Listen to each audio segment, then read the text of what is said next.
Hello friends, আসলে জীবনটা সুখের হয় তখনই যখন নিজের কাছে শান্তি মেলে। নিজের কাছে যদি আমরা শান্তি খুঁজে পাই না, তাহলে জীবনটা সুখের হয়। আমরা যদি কারো উপর নির্ভরশীল হয়ে পড়ি, তাহলে জীবনটা সুখের হয়ে ওঠে না। নির্ভরতা করতে হয় নিজের উপর, অন্যের উপর নয়।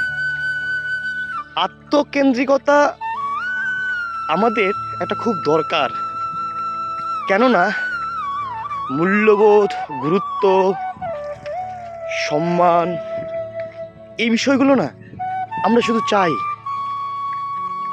এই বিষয়গুলো তখনই আমরা পাই নিজের প্রতি নিজের যদি আত্মকেন্দ্রিকতা থাকে। যদি আমি সমাজের বুকে মানুষের কাছে কিছু করি, তাহলে তারা সেক্ষেত্রে আমাদের সেই জিনিসগুলো আমাদের আর চাইতে হবে না। এই চাওয়াটা না বোকামি ছাড়া আর কিছুই না, একদম বোকামি।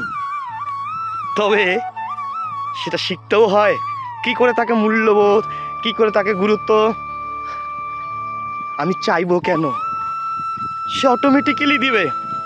দেওয়ার জন্য কিছু তো করণীয় আছে।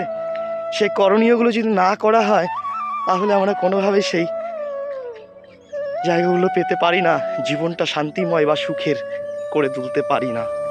সুখ শান্তি চাইতে গেলে আগে নিজেকে ভালোবাসতে হয়।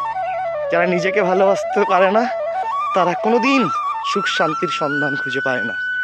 ভালোবাসা শিখুন, দেখুন সত্যিকারে প্রকৃত শান্তি কোথায়, কিভাবে ফুটে ওঠে।